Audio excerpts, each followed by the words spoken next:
Next problem बघा. Which of the following solutions will have higher freezing point depression and why. तर इथं त्यांनी दोन सोल्युशन सांगितलेले आहेत. त्यापैकी फ्रीजिंग पॉइंट डिप्रेशन सगळ्यात जास्त कुठं असेल हे त्यांनी विचारलेलं आहे.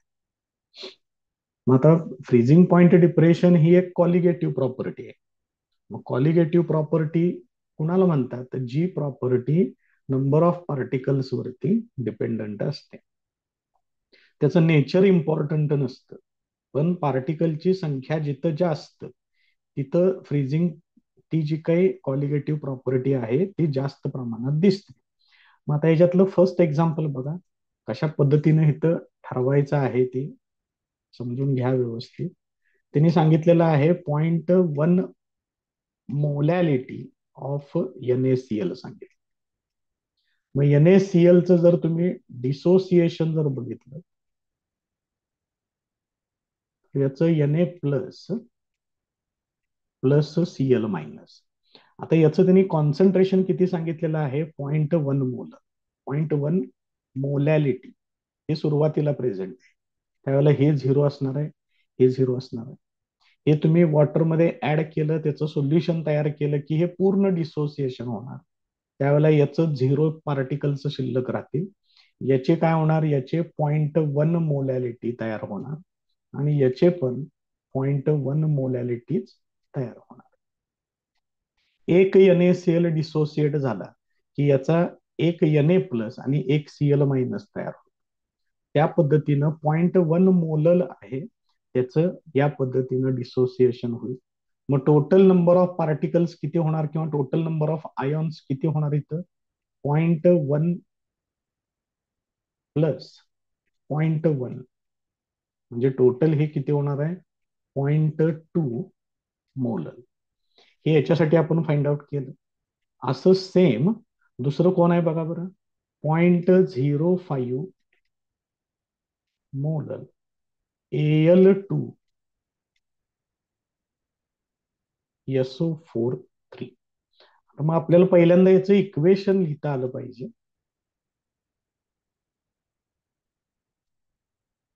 असं आहे. मग हे काय होणार बघा तयार, ट्वाइस Al 3 प्लस होणार प्लस थ्राईस SO4 2 मायनस.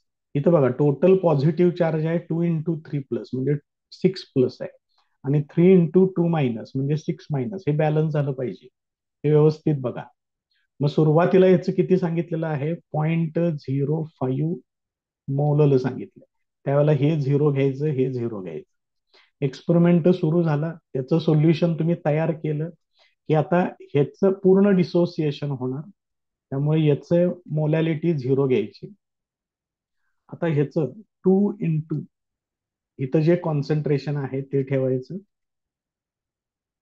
आणि याचं येणार 3 ×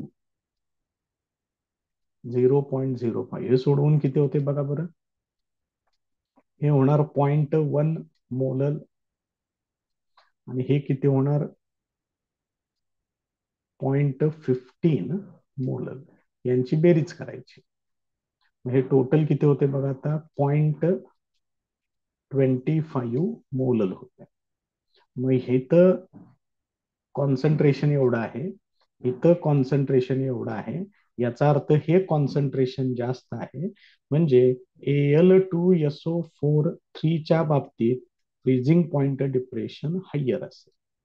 मग त्यांनी जसा प्रश्न विचारलेला आहे त्या पद्धतीनं शेवटी उत्तर तेवढं लिहून टाका. Therefore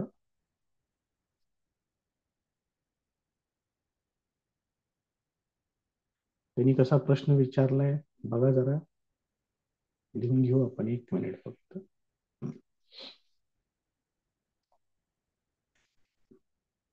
Therefore, 0.05 molar Al2 SO4 3 solution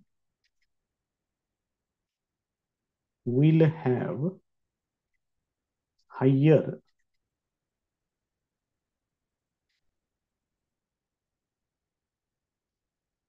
freezing point depression.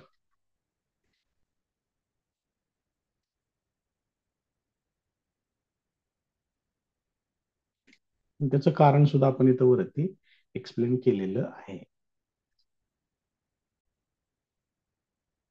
Next problem बघा. 1.35 ग्रॅम ऑफ ए सबस्टन्स. सोल्यूटचं वेट दिलेलं आहे W2. When dissolved in 55 gram of acetic acid. Acetic acid इथलं सॉल्व्हंट आहे, W1 सांगितलेलं आहे. Produced a depression of. Freezing point डिप्रेशनची direct value दिलेली आहे, डेल्टा TF आहे ते. In freezing point calculate molar mass of the dissolved substance. त्या सोल्यूटचं मोलर मास विचारलेला आहे, KF ची व्हॅल्यू दिलेली आहे. बघा काय काय करावं लागेल आता याच्यामध्ये आपल्याला.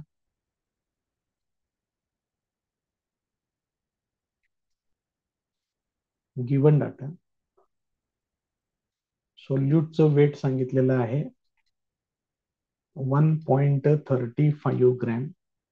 त्यानंतर सॉल्व्हंटचं वेट सांगितलेलं आहे 55 ग्रॅम. फ्रीजिंग पॉइंट डिप्रेशन दिलेलं आहे, delta TF equal to 0.618 degree centigrade सांगितलेलं आहे. इथे एक लक्षात ठेवा, जो डिफरन्स असतो तो डिग्री सेंटीग्रेड आणि केल्व्हिन मध्ये सेमच येतो, त्याच्यात काही बदल होत नसतो. डिफरन्स बरं का, डिफरन्स इन टेम्परेचर. त्यानंतर मोलर मास ऑफ सोल्यूट विचारलेलं आहे, म्हणजे M2 फाइंड आउट करायचा आहे. त्यानंतर ऍसिटिक ऍसिड साठी KF जो आहे ती व्हॅल्यू त्यांनी दिलेली आहे 3.865. याचं युनिट बघा, केल्व्हिन किलोग्रॅम पर मोल. एवढी सगळी इन्फॉर्मेशन त्यांनी या ठिकाणी दिलेली आहे. पुढचा सेक्शन घेऊया, formula and calculations.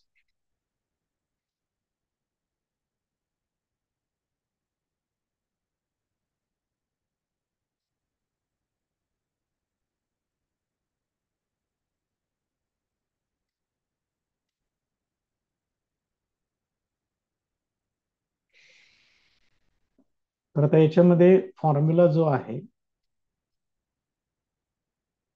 Delta TF equal to KF into molality असा फॉर्म्युला आहे. याच्यामध्ये आपल्याला काय करावं लागेल बघा, delta TF equal to KF into मोलॅलिटीसाठी आपल्याला फॉर्म्युला वापरावा लागेल. इथे एकदा तयार करून दाखवतो तुम्हाला कशा पद्धतीनं तो फॉर्म्युला घ्यायचा आहे हे आपण बघूया. तर मोलॅलिटी म्हणजे number of moles of solute म्हणजे N2 divided by weight of solvent असते. अजून थोडस पुढे जाऊया, मग आपण सांगूया त्याच्यात काय चेंजेस करायचे आहेत. हे KF घेतलं. N2 म्हणजेच काय येणार, W2 नंबर ऑफ मोल्स आहेत, ते तुम्ही असे फाइंड आउट करायचे आहेत. हे असेल therefore delta TF equal to KF into हे M2 इथं खाली घेतोय, W2 upon W1 into M2 असा फॉर्म्युला आहे तो. आता याच्यात लक्षात ठेवा, हे जे सगळे वेट्स आहेत हे जर सगळे ग्रॅम मध्ये असतील तर पुढं आठवणीनं त्याला 1000 न मल्टिप्लाय करून घ्या. हे तेवढं आठवणीनं चेंज करून घ्यायचं, हे लक्षात ठेवा. कारण KF ची व्हॅल्यू इथं किलोग्रॅम मध्ये दिलेली आहे. शिवाय इथं सुद्धा बघा, छेदामध्ये 2 वेट्स आहेत, अंशात 1 वेट आहे. त्यामुळे इथं युनिट मध्ये गोंधळ होऊ शकतो. त्याच्यापेक्षा सोप्या पद्धतीनं असं लक्षात ठेवा की ज्या वेळेला ही सगळी वेट्स ग्रॅम मध्ये दिलेली असतील त्यावेळेला आठवणीनं पुढं 1000 लिहायचं आहे. आणि हे ज्या वेळेला सगळे किलोग्रॅम मध्ये असतील त्यावेळेला तुम्हाला हे 1000 वापरायची गरज नाही. त्यामुळे सरळ सगळ्यात बेस्ट लक्षात ठेवा, सगळं ग्रॅम मध्ये कन्व्हर्शन करा पुढे 1000 ठेवा आणि सोडवा, त्याचं आन्सर बरोबर येते तिथं. आता आपल्याला फाइंड आउट करायचं आहे, M2 फाइंड आउट करायचं आहे. ह्या M2 ला इकडे घेतोय. M2 इक्वल टू हे डेल्टा TF इकडे घेतो, KF into W2 into 1000 divided by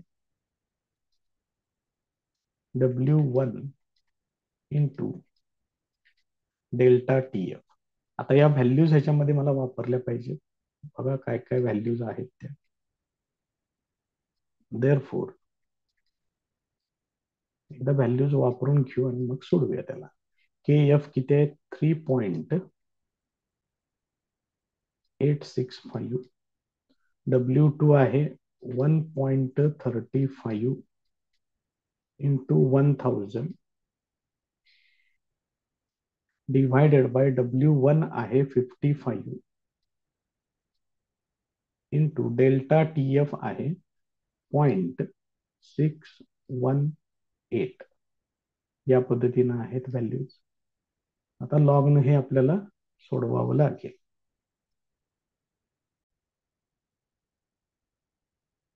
3.865 38चा 6 मध्ये 5चा मेन डिफरन्स 38 6 मध्ये 5चा मेन डिफरन्स 58 66 आणि 6 ते होणार 58 72.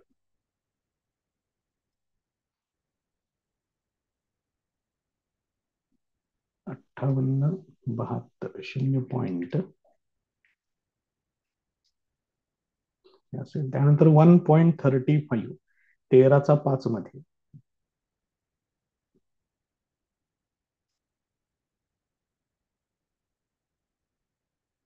एवढे 1303.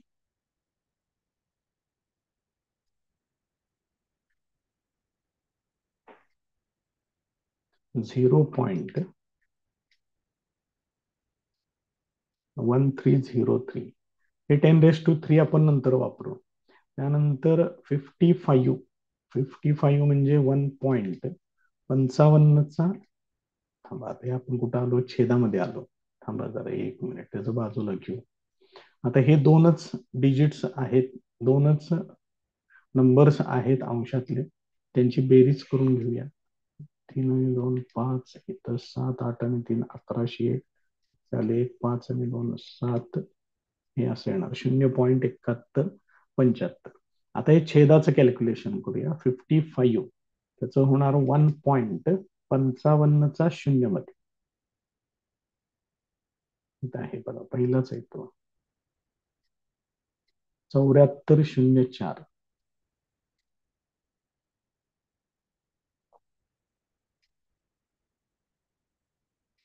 त्याच्यानंतर आहे 0.618 ते बार 1.61चा 8 मध्ये.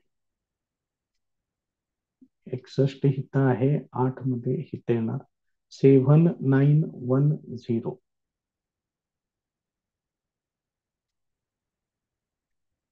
7910 या दोघांची बेरीज करायची. 4 1 9 आणि 4 1303. चाले 1 7 आणि 7 14 आणि 1505. त्याले 1 हे कॅन्सल होईल. -1 +1 आणि एकच 1 इथं शिल्लक आहे. आता हे छेदाचं कॅल्क्युलेशन झालं, ते इथं घेतोय आता. 1.5314. तर यांची सबट्रॅक्शन करायची. आता यांची सबट्रॅक्शन 1 6 3 आणि 8 11.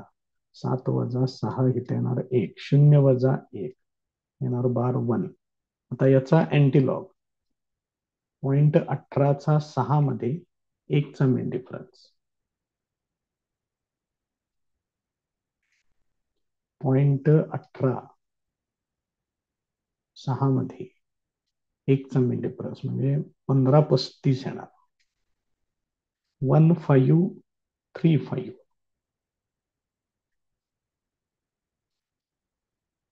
m2 equal to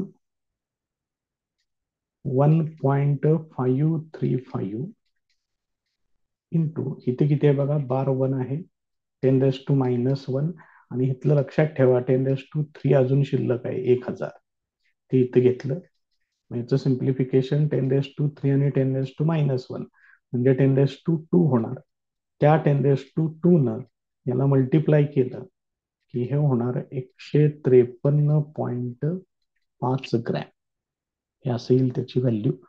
therefore molar mass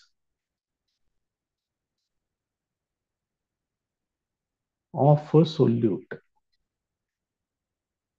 is equal to 153.5 gram per mole. हे त्याचं फायनल आन्सर आहे. नेक्स्ट प्रॉब्लेम बघा. Freezing point of a pure solvent 315 kelvin freezing point दिलेला आहे प्युअर सॉल्व्हंट साठी. त्यानंतर on addition of 0.5 mole of urea in 1 kilogram of solvent. या सॉल्व्हंटचा 1 kilogram घ्यायचा आहे, त्याच्यात युरियाचं 0.5 मोल ऍड करायचं. ह्याच्यावरून तुम्ही मोलॅलिटी काढू शकताय. Freezing point decreases by 3 kelvin. Direct त्यांनी फ्रीजिंग पॉइंट मध्ये कितीचा डिक्रीज झालेला आहे तो डिफरन्सच त्यांनी दिलाय. Calculate molal depression constant for the solvent, म्हणजे KF तुम्ही फाइंड आउट करायचं आहे. गिवन डाटा काय काय दिलेलं आहे लिहून घेऊया सगळं. सिंपल प्रॉब्लेम आहे, फक्त टाईप समजावा याच्यासाठी घ्यायचं आहे.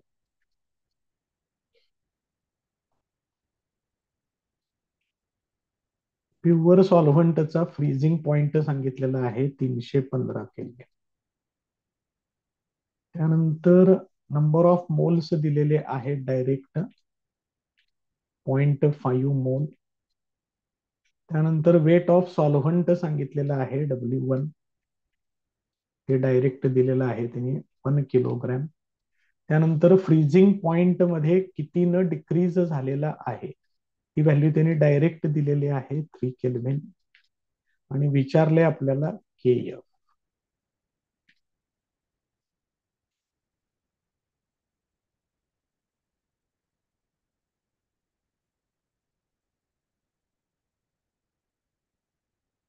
पुढचा सेक्शन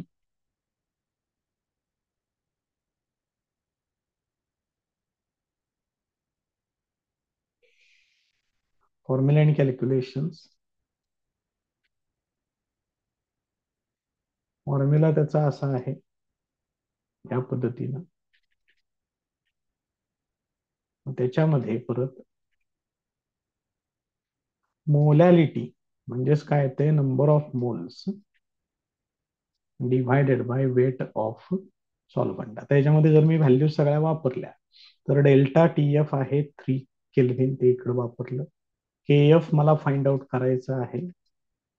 त्यानंतर नंबर ऑफ मोल्स सांगितलेले आहेत 0.5 आणि W1 दिलेला आहे 1.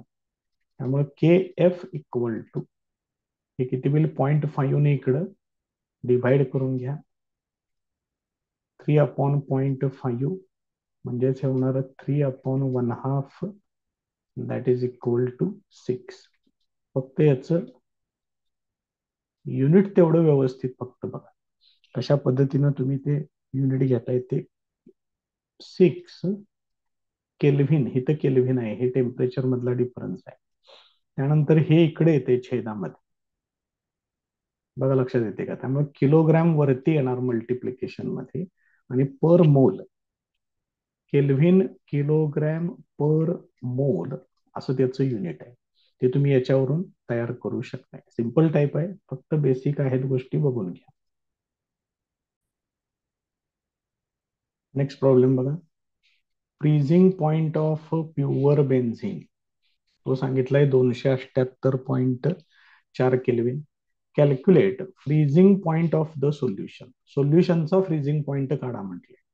व्हेन 2 ग्रॅम ऑफ सोल्यूट, हे झालं सोल्यूटचं वेट. मलेक्युलर वेट, त्याचं मलेक्युलर वेट पण दिलेलं आहे 100. Added to 100 gram of benzene, सॉल्व्हंटचं वेट दिलेलं आहे के एफ फॉर बेन्झिन ती व्हॅल्यू पण दिलेली आहे. हे सगळं एकत्र करूया.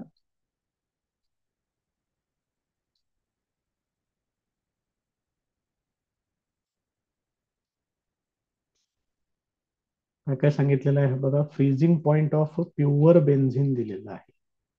TF0 इक्वल टू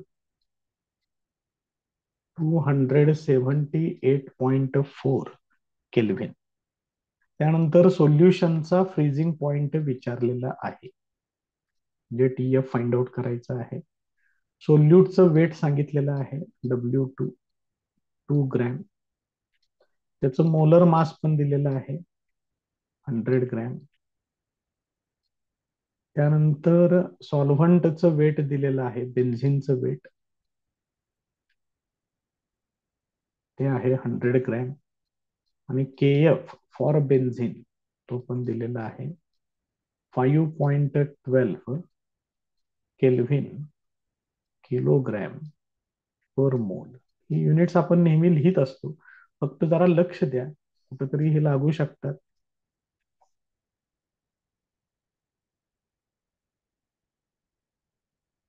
पुढचा सेक्शन आहे फॉर्म्युला अँड कॅल्क्युलेशन्स.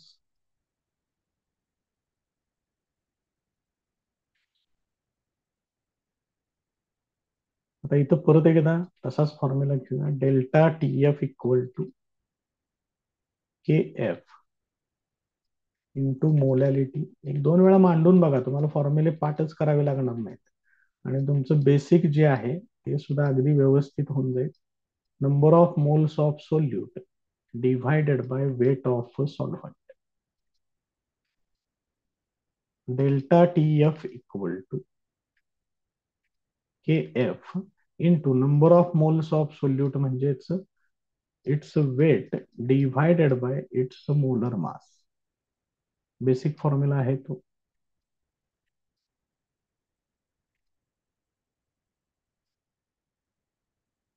हे M2 फक्त इथं खाली घेतोय. W2 upon W1 into M2.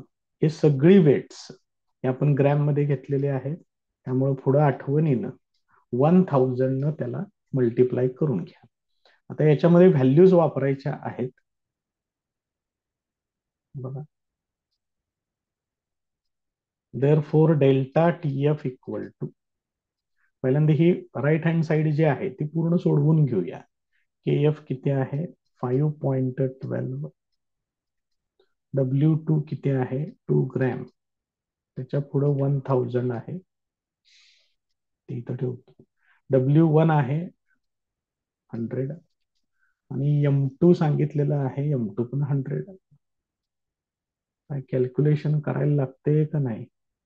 बघा, हे हे दोन कॅन्सल होतील, त्याच्यातलं हे एक कॅन्सल होईल. आता हे किती होणार बघा, 2 ने याला मल्टिप्लाय करा आणि 10 ने त्याला डिव्हाइड करून घ्या. म्हणजे डेल्टा TF किती होते बघा. 2 ने याला मल्टिप्लाय केलं, 12 दुने 24, 5 दुने 10 होणार. हे येणार 10.24 डिव्हायडेड बाय 10 येणार आहे. म्हणजे ह्याचं सिम्प्लिफिकेशन करून हे येणार 1.024 केल्व्हिन येणार.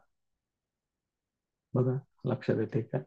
आता डेल्टा TF चा फॉर्म्युला आपल्याला वापरावा लागेल. डेल्टा TF म्हणजे काय होणार आहे, याचं सोल्युशनचा फ्रीजिंग पॉइंट कमी आहे, म्हणजे प्युअर सॉल्व्हंटचा जास्त असणार, म्हणजे इथे इक्वेशन असेल. आणि ही व्हॅल्यू किती आहे 1.024 केल्व्हिन. त्याने विचारलंय सोल्युशनचा फ्रीजिंग पॉइंट. TF ला इकडे घ्या, ते TF इकडे येणार आणि हे 1.024 ते इकडे घ्या. आता त्याने TF0 हा त्याने दिलेला आहे बघ, जरा क्लिअर व्यवस्थित करून घेतो. TF0 तो किती सांगितलंय बघा, प्रॉब्लेम मध्ये अगदी सुरुवातीला दिलेलं होतं 278.4. तो इथं वापरूया. देअरफॉर मायनस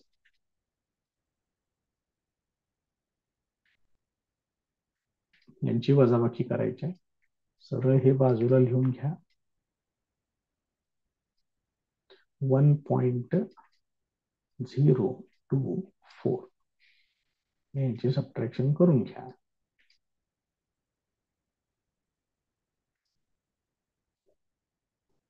असेल.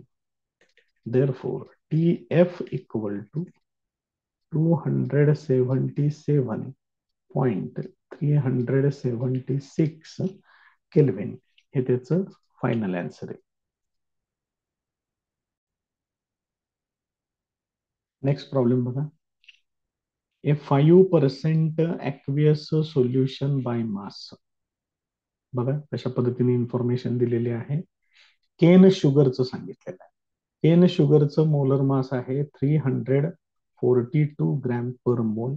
त्याचा फ्रीजिंग पॉइंट आहे 271 केल्विन. ऍक्वियस सोल्युशन आहे त्यामुळे वॉटरला सॉल्व्हंट म्हणून वापरलेलं आहे. Calculate the freezing point of 5% aqueous glucose solution सांगितलं. मग ग्लुकोज साठी मोलर मास माहिती असू दे 180 ग्रॅम आहे. फॉर्म्युला C6H12O6 आहे, तो वापरून तुम्ही फाइंड आउट करून बघू शकताय. थोडक्यात इथं लक्षात घ्या कशा पद्धतीने दिलेलं आहे. दोन वेगवेगळी सोल्युशन्स आहेत. एक शुगर आहे, दुसरं ग्लुकोज आहे. केन शुगर आणि ग्लुकोज असं दिलेलं आहे. दोन्ही ठिकाणी 5% ऍक्वियस सोल्युशनच सांगितलं. एकाचा फ्रीजिंग पॉइंट दिलेला आहे, दुसऱ्याचा विचारलेला आहे. ज्या अर्थी सॉल्व्हंट वॉटरच आहे त्या अर्थी के एफ ची व्हॅल्यू ही सेम राहणार दोन्ही ठिकाणी. के एफ हा सॉल्व्हंट वरती डिपेंडंट असतो, त्यामुळे के एफ तुम्हाला दोन्ही ठिकाणी सेमच वापरावा लागेल. आता ज्यावेळेला हे पर्सेंटेज मध्ये दिलेलं असते त्यावेळेला बघा कशा पद्धतीनं कन्सिडर करायचं इथे.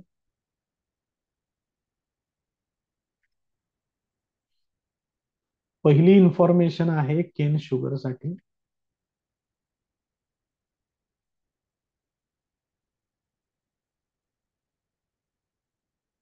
फॉर केन शुगर सोल्युशन 5% म्हटले. आपण इथं असं कन्सिडर करायचं, मग वेट ऑफ सोल्युशन ते घ्यायचं 100 ग्रॅम. मग त्याचं 5% केन शुगर आहे. Therefore W2 that is weight of cane sugar ते किती येणार 5 ग्रॅम येणार. मग वेट ऑफ वॉटर म्हणजेच वेट ऑफ सॉल्व्हंट हे किती येईल 100 ग्रॅम टोटल सोल्युशनचं वेट आहे, त्यात 5 ग्रॅम शुगर आहे. मग हे किती होणार 100 वजा 5 होणार, म्हणजेच हे येणार 95 ग्रॅम. बघा लक्षात येते. त्याचं मोलर मास दिलेलं आहे. ते मोलर मास आहे 342 ग्रॅम पर मोल. त्यानंतर त्याचा फ्रीजिंग पॉइंट दिलेला आहे, सोल्युशनचा फ्रीजिंग पॉइंट तो त्यांनी सांगितलेला आहे 271 केल्विन. वॉटरसाठी प्युअर वॉटरसाठी 273 केल्विन हे घ्यायचं आहे.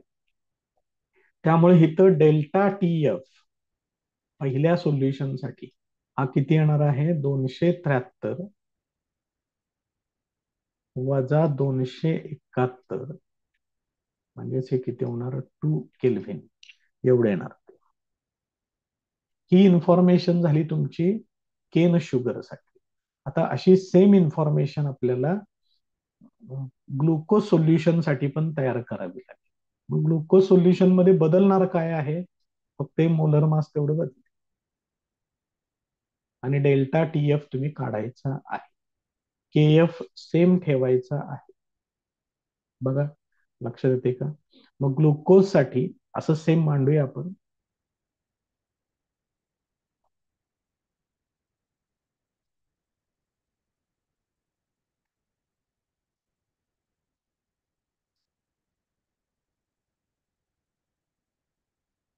फॉर ग्लुकोज सोल्युशन फक्त आता इथं नोटेशन फक्त वेगळं वापरतोय, W2 करतोय. ह्या व्हॅल्यूज सेमच राहणार. 5 ग्रॅम, कारण त्याचं पण किती सांगितलंय, 5% सोल्युशनच सांगितलं. सेम अशाच सगळ्या टर्म्स घ्याव्या लागतील.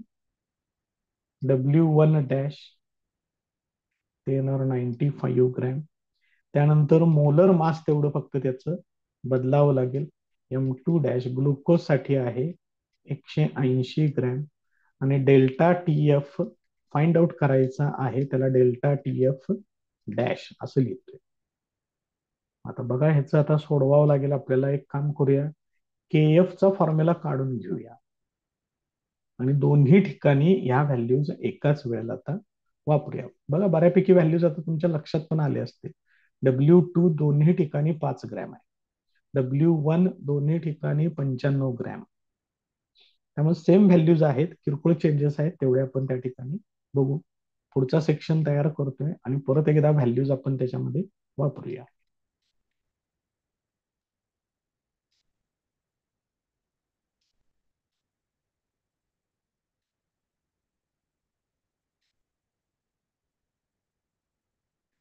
पुढचा सेक्शन फॉर्म्युला अँड कॅल्क्युलेशन्स. आपला basic formula delta TF equal to KF into small m. मग इथं काय काय येते तुम्हाला माहिती आहे आता बऱ्यापैकी सगळं. KF into number of moles म्हणजेच W2 अपॉन M2 आणि वेट ऑफ सॉल्व्हंट ते डिव्हायडेड बाय मध्ये पाहिजे, ते एवढं येणार. सगळं ग्रॅम मध्ये आहे त्यामुळे 1000 येणार. याच्यावरून KF इक्वल टू तयार करून घेऊया. KF इक्वल टू या दोन टर्म इकडं पलीकडं प्रोडक्ट मध्ये येतील. Delta TF into M2 into W1 divided by मध्ये 1 2 आणि हे 3, हे सगळे पलीकडं डिव्हायडेड नाही, KF काढायचं आहे मला त्यामुळे हे नाही. W2 आणि 1000 ते इकडे येतील.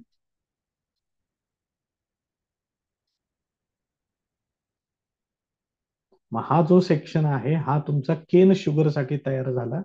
असा सेम सेक्शन ग्लुकोज साठी लिहूया, फक्त नोटेशन डॅशची वापरायची आहे. बघा, लक्षात येते का? कारण KF दोन्ही ठिकाणी सेमच असणार आहे. आता याच्यामधल्या सुद्धा बऱ्याचशा गोष्टी सेम आहेत. कोण कोण सेम आहे बघा, W2 दोन्ही ठिकाणी 95 ग्रॅम आहे. पाहिजे असलं तर 95 ग्रॅम. W2 सॉल्व्हंट आहे ना, 5 gram. 5 gram 5 gram. W1 95 gram, W1 95 gram equal आहेत ह्या व्हॅल्यूज. आता बघा बरं, ते सगळं कॅन्सल करून टाकूया, जे इक्वल आहे ते. बघा, W1 cancel, W2 cancel, 1000 cancel. शिल्लक काय राहते तेवढं फक्त मांडतो. डेल्टा TF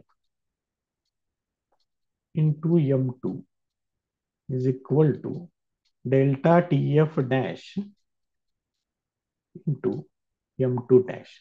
आता याच्यातलं मला delta TF dash find out करायचं आहे, एवढंच ठेवूया, बाकीचं पलीकडे पाठवूया. Delta TF dash equal to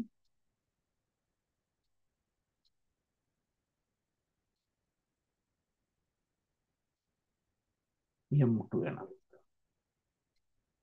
M2 dash.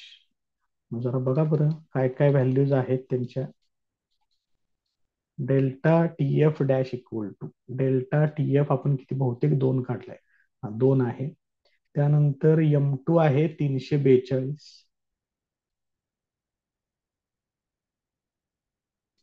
Delta TF 2, M2 आहे 342 आणि M2 डॅश आहे 180. आता हे बघा किती होते कॅल्क्युलेशन करून त्या ठिकाणी.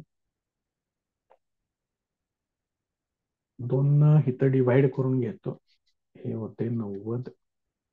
म्हणजे आता ह्यातलं 10 वापरून घेतो, म्हणजे हे होणार 34.2 भागिले 9. तर 9 ने याला डिवाइड करा फक्त. 9 त्रिक 27, 9 चौक 36, 27, 7. डायरेक्ट 9×8 = 72, 00 एवढं केल्व्हिन मध्ये येईल हे. आता डेल्टा टी एफ डॅश आहे हा, म्हणजेच इथं सोल्युशनचा फ्रीजिंग पॉइंट कमी असणार आहे. मग टी एफ 0 तो सेमच येणार दोन्ही ठिकाणी, मायनस टी एफ डॅश घेऊया इथं. दिस इज इक्वल टू हे असं आहे. मग याच्यावरून मला टी एफ डॅश काढायचं आहे. बघा, टी एफ डॅशला इकडे घेतोय, हे इकडे पाठवून देतोय.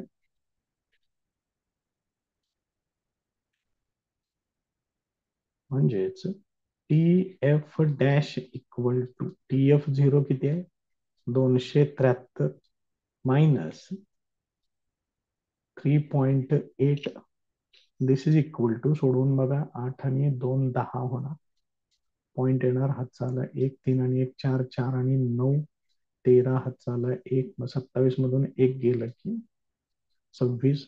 269.2 केल्विन हे त्याचं फायनल आन्सर आहे. हे व्यवस्थित जरा बघून घ्या. नेक्स्ट प्रॉब्लेम बघा.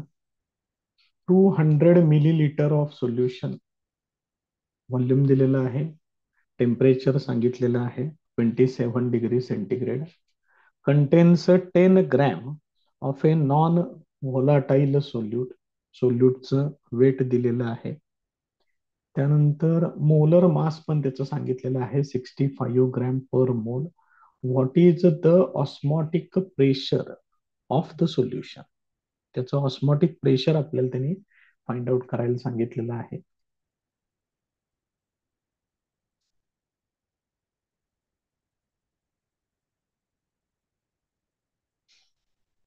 बघा काय काय दिलेलं आहे. व्हॉल्यूम सांगितलेलं आहे 200 मिलीलिटर. 200 मिलीलिटर म्हणजेच 0.2 लिटर. 0.2 लिटर म्हणजेच 0.2 डेसिमीटर क्यूब. बघा कशा पद्धतीनं घेतलेलं आहे ते. कारण कॉन्सन्ट्रेशन जे आहे ते आपण मोल पर डेसिमीटर क्यूब असं मांडणार आहे. त्यानंतर सोल्यूटचं वेट दिलेलं आहे 10 ग्रॅम.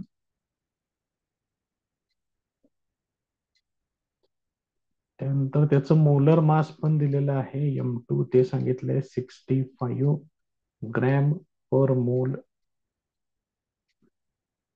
ऑस्मॉटिक प्रेशर विचारलेलं आहे, पाय इक्वल टू. त्यानंतर टेम्परेचर एक आहे बघा तिथं 27 डिग्री सेंटीग्रेड आहे, त्याच्यात 273 ऍड करतोय, म्हणजे टोटल हे किती होईल, 300 केल्व्हिन होणार आहे. त्यानंतर इथं जे कॅपिटल आर जे वापरायचं आहे ते तेवढं जरा व्यवस्थित बघा. कारण इथं सगळ्या गोष्टी काय आपण स्टँडर्ड युनिट घेतलेले नाही आहेत. त्यामुळे इथं कॅपिटल आर हा 0.0206 हा नुसता 0.082 घेतला तरी चालतोय. त्याचं युनिट जे आहे लिटर ऍटमॉस्फिअर पर मोल पर केल्व्हिन एवढं सगळं आहे. मग आपण जे युनिट वापरतो कॅपिटल आर इक्वल टू हे किती असते, 8.314 जूल पर मोल पर केल्व्हिन. हे जरा समजून घ्या पहिल्यांदा व्यवस्थित. इथं जे जूल आहे म्हणजे वर्कडन, तेच इथं लिटर ऍटमॉस्फिअर होत. बघा लक्षात येते का. त्यामुळे ह्याचं सोडवून जे काय तुमचा आन्सर येईल, काय विचारलंय त्यांनी, ऑस्मॉटिक प्रेशर विचारले, ते प्रेशर ऍटमॉस्फिअर मध्ये आपल्याला मिळणार आहे, एवढं लक्षात ठेवा. त्यामुळे तुम्ही नेमकी कुठली व्हॅल्यू वापरताय, का वापरताय हे पहिल्यांदा व्यवस्थितपणे समजून घ्या. आता याचा फॉर्म्युला वगैरे घेऊया सगळं लिहून, बघूया त्याचं किती येते.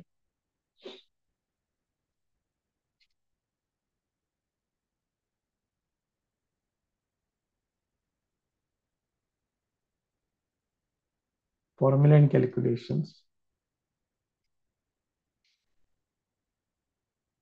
याचा जो बेसिक फॉर्म्युला आहे तो आपल्या आयडियल गॅस इक्वेशन सारखा आहे. P V equal to N R T असते, तसं इथं pi into V equal to N R T होणार. मग याच्यावरून pi equal to N R T divided by V N R. त्यातलं नंबर ऑफ मोल्स साठी एन म्हणजेच काय, W2 अपॉन M2 हे घ्यायचं सोल्यूट साठी. मग इथं W2 लिहितोय, इथं M2 लिहितोय, हे झालं नंबर ऑफ मोल्स. बाकीचं पुढं आहे असं सगळं मांडून टाका. आता याच्यामध्ये व्हॅल्यूज घेऊया आपण. पाय इक्वल टू अंशामध्ये 3 व्हॅल्यूज आहेत, W2 10, त्यानंतर हे आहे 0.082, टेम्परेचर आहे 300 kelvin, divided by molar mass M2 किती सांगितलेलं आहे, 65, आणि व्हॉल्यूम किती सांगितलेलं आहे, 0.2. या पद्धतीनं सगळ्या व्हॅल्यूज आहेत. आता याचं काय सिम्प्लिफिकेशन कसं करताय जरा बघा. 10 आणि 300 म्हणजे त्याचं 3000 होणार. त्याच्यातले 1000 जर मी वापरले तर जेवढं शक्य तेवढं सिम्प्लिफाय करता येण्यासारखं आहे तर भरपूर काय. 300 गुणिले 10 म्हणजे 3000 झाले. त्यातले 3 इथं ठेवतोय. 1000 न याला मल्टिप्लाय केलं, डेसिमल पॉईंट 3 घर डावीकडे जाईल, हे असेल. डिव्हायडेड बाय मध्ये 0.2 आणि 65 आहे. मग 65 ची दुप्पट जर आपण केली तर 130 होते, आणि पॉइंट जर दिला तर इथं फक्त 13 येते. आता हे फक्त एवढं तुम्ही आता सोडवायचं आहे. मग हे कसं सोडवता येतं फक्त बघा. 3 इंटू याला पहिल्यांदा डिव्हाइड करून घेतोय, 1378 म्हणजे पॉइंट येणार, उरले 4, 13 त्रिक 39, उरला 1, 40 बरोबर एकच राहिला, 10 होणार. 10 ला काही भाग लागणार नाही, मग होणार 100. 1378 23 91 म्हणजे हे असे येणार. आता त्या 3 न त्याला मल्टिप्लाय करून घ्या फक्त. हे किती येते बघा, 3 असं ते 21 म्हणजे हे 21 पूर्ण येणार इथं. 3 त्रिक 9 आणि 3 18 एवढे ऍटमॉस्फेरिक प्रेशर हे त्या ठिकाणी, हे त्याचं फायनल आन्सर.